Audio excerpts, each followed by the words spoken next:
Greetings. This is Bradford Donald Keller Townsend, and this is a Forward Research Report, Wednesday, January 16th, and I'm calling today's video, Our Children's Future, Living Without Machines.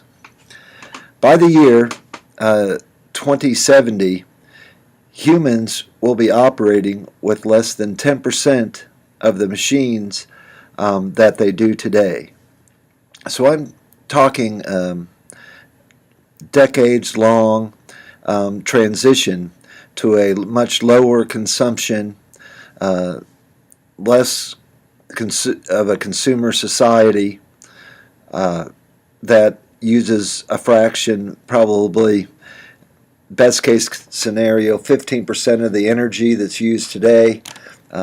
It may only be between 5 and 10%, which will be a radical change in our culture. So babies born today, if they have an 80-year life expectancy, will be in middle age because it's going to probably be in a stepwise type decline in global and mechanical civilization, and it's going to vary. A third of the people in the world don't have potable water in their homes and electricity as it is, and they're going to many times be hit the hardest. Land in Africa, in Central America, countries like Nicaragua,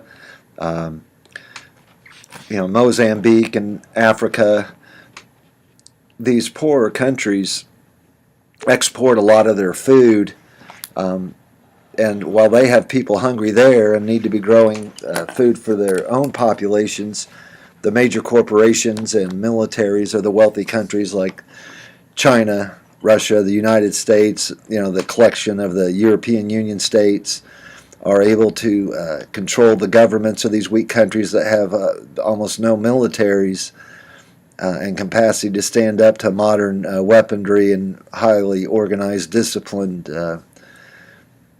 forces. And they also have diplomats and economic hitmen and people like that that usually can get the job done without even very much violence. So we're seeing in countries such as Yemen and Bangladesh tremendous suffering already. Venezuela, the Lester Brown failed state index, I did a video on that. So I'm at the core, the Great Lakes region of the United States will be one of the last places probably to see big consequences, because our military can go out and get bananas and crude oil from around the world. And we have lots of resources here, and with climate change, we'll probably still have fairly good agriculture and some topsoil left. And Quebec is really well placed because they have hydro. So the decline, of industrial civilization, or I prefer the term mechanical, because you include things such as banking, or in insurance and healthcare, in industry generally, and the issue or the events or how things are going to change, it's the diminishing gradually of fewer and fewer machines, as they're not opening hardly any new mines. And as they have to go deeper, minerals to build the machines just won't be there. Fertilizers, the big three are nitrogen, potassium, and phosphorus.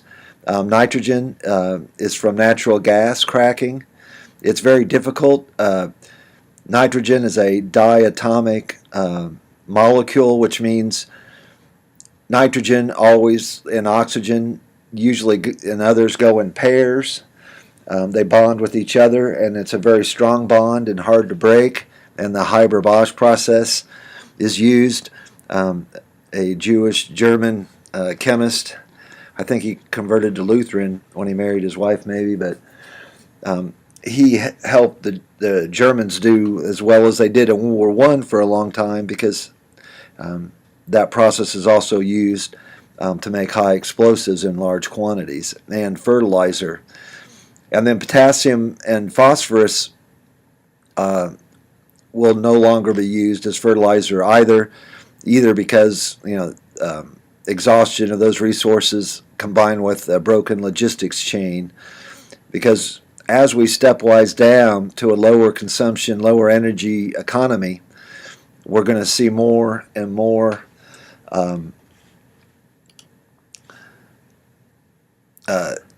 of the other social issues like wealth inequality and class and religious conflicts and such, that will make getting the fertilizers and will probably be out and used up large quantities, or they become so expensive to acquire. Agriculture and food processing and preparation of that food will be using about 80% by probably 2070 of labor, even in wealthier countries like France, Switzerland, the United States, Canada, Japan. You're going to be growing your own food, and then it's, instead of buying people don't usually go buy wheat and make their croissants, or it'll be that you need to grow your own. If you're fortunate to live, let's say, in Quebec or Indiana, somewhere like Minnesota, where climate change actually maybe extend your growing season, and you use regenerative organic agriculture and grow healthy grains, maize, fruits and vegetables, blackberries, blueberries, strawberries, pears, peaches, apples, things you can grow, perennials, bushes, and of course perennial trees. And you're going to need to churn your own butter. You're probably going to have to wash your clothes, like my great grandmother did on a board. So we're moving toward a more the closest thing is probably an Amish style lifestyle, and that will be complete transition by the 2070. But by mid 2020s, we're going to see that the Middle East, the major conventional oil that really drives the global economy, where I think in Kuwait you still have an return 1 billion joules of energy will get you, at the wellhead back 80 million joules back, an 80-to-1 ratio, where like solar panels with storage have a negative energy return. You have to put more energy in than you'll get in the life of the solar panels and the battery pack.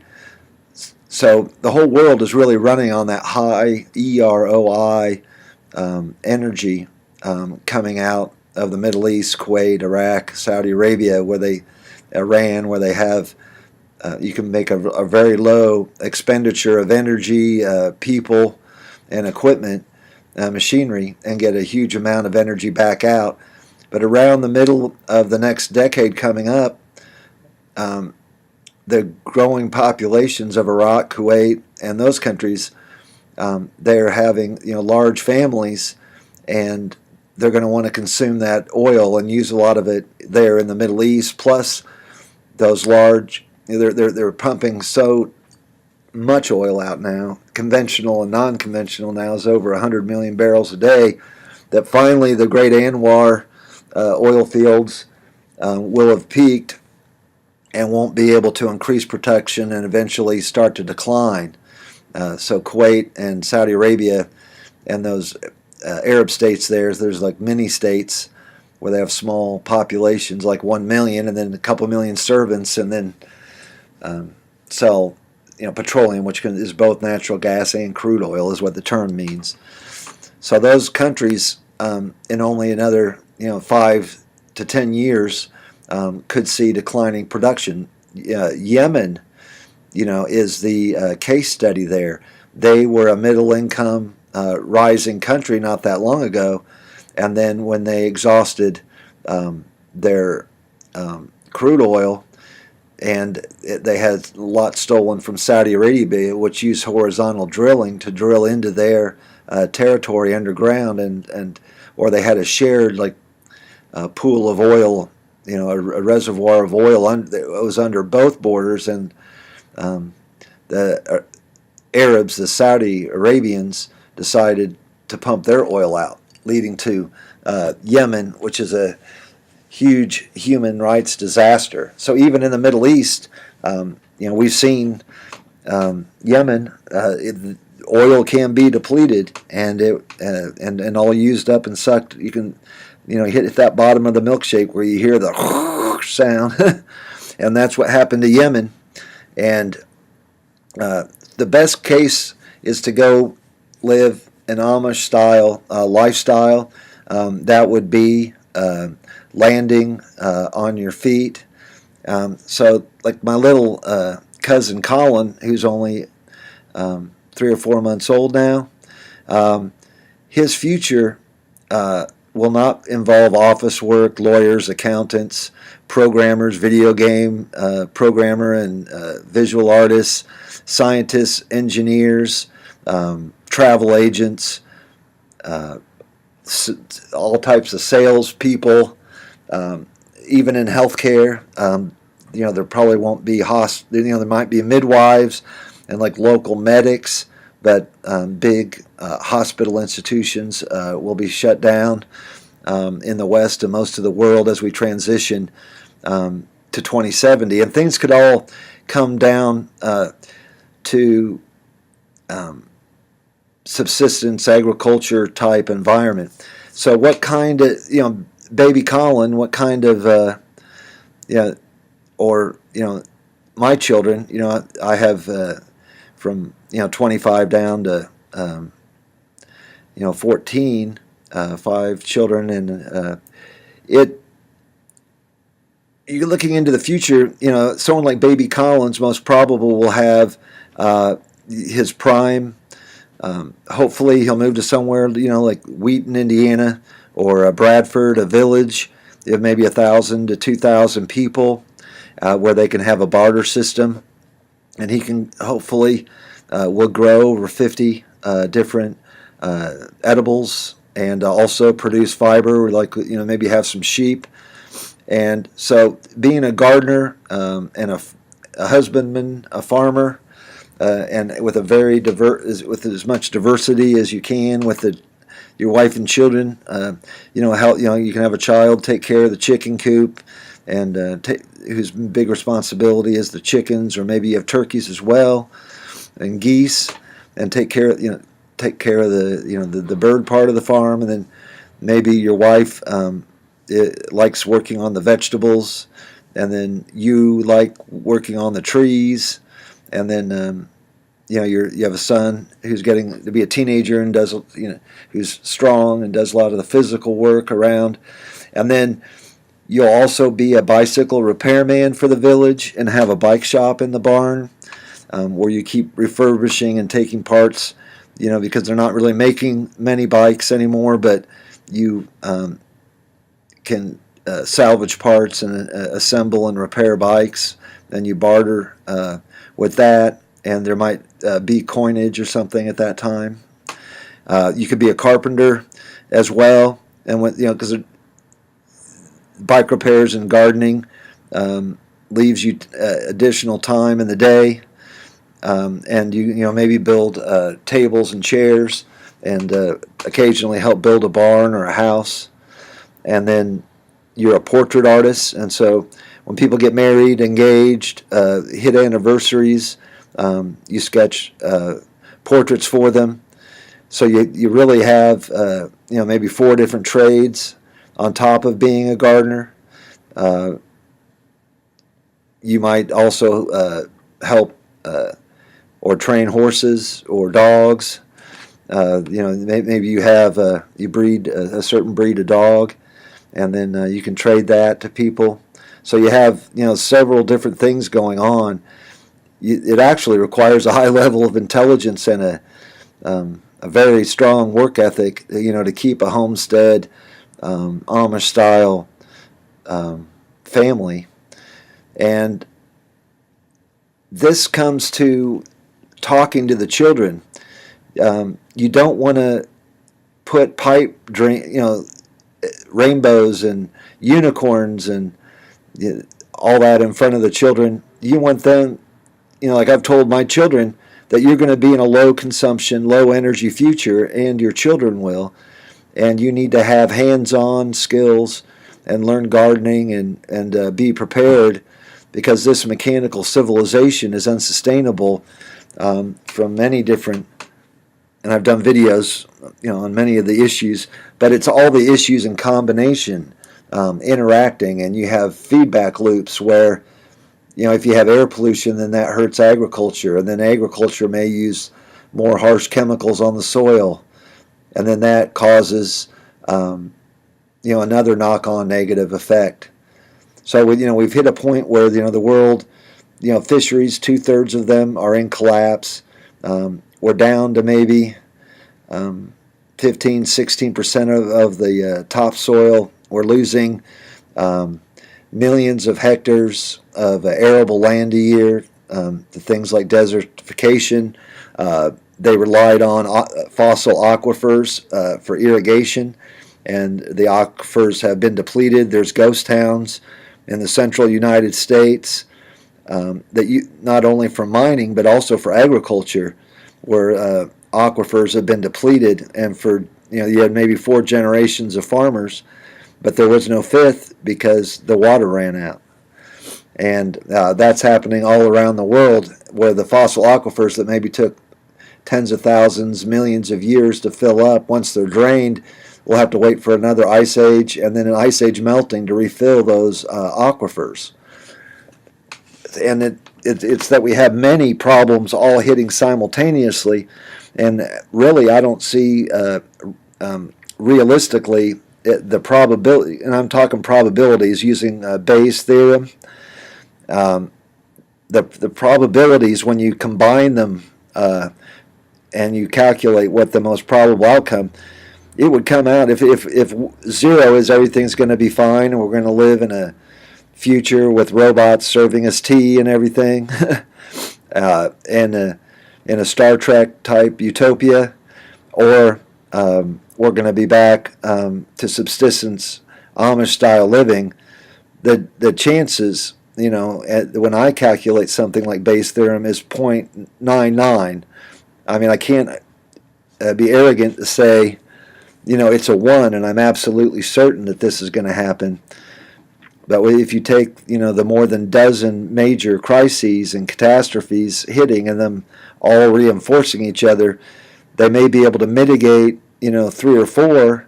They might be able to find some replacement, something huge would be a replacement for copper for the power grid, but that's likely not to happen. But even if you get 3 of them solved, you still have all the others that'll bring it down. And so in the course of history, if you look at it as a geologist, a historian, or somebody with a longer-term astronomer, the fossil fuel age will just be like a 300-year blip that only affected a portion of the world that mechanized, and then they ran out of fossil fuels, and then it went down. So I think the best thing to do with children is to tell them the truth, to not, because what people don't realize about children, whether they're 5 or 15, and you tell them that in the future there's probably not going to be video games and laptop computers and such. There might be pockets, small areas, maybe in Quebec, where they have hydroelectric power and lots of other favorable, attributes. If climate change works out, and it's a little warmer in Quebec, and they have hydroelectric, and the hydroelectrics, the hydrology cycles could even change, making the hydroelectric less effective, and the dams and the hydro plants could decay, and they don't have the ability to repair and maintain them. It's hard to say, but even if you're in a favorable place, life is going to be hard, and you're not going to live the way your grandparents lived. That was I call the golden age of fossil fuels, and like in the when they were adults in the 1950s, 60s, 70s. That time, is past, and now the world is going back to primarily a subsistence agriculture. There's going to be devolution, and which means political power is going to go to the local level. They may have more power over you than you may feel the boot on your neck locally, but that's where the power is going to be. Big institutions, like the United States of America Corporation, the United Nations, the European Union, all those big trade deals, all that will be mute because, and even if there is still a government, let's say in Washington, D.C. or Paris, it will have much less power at the centralized level because they don't have all the electronics, communications, and infrastructure to project their power. So I think the thing to do with the children is to be honest with them, say that, in the future machines are going to become very scarce. You might have a local hydro plant, that generates a little bit of electricity from running water, or a windmill that still works, and that type of thing. Or you might build, water wheels, to mill our wheat or to cut wood. You can have a saw actuate up and down with a belt powered by the water wheel through some gears and help you there with some, cutting your lumber to size and things like that. But that'll be more, it'll be a whole different world, and it's not going to be even. If anything, sadly, I think the poor countries will be the ones, the ones that are already at a subsistence peasant type lifestyle will be hit hardest first, and then it'll gradually move from what political theorists call, and so the periphery, of the powerful countries, and then it'll gradually, kind of like a wildfire, start to head toward China and the United States, the world's major powers. They might be able to hold on longer a little bit, but they'll go down as well.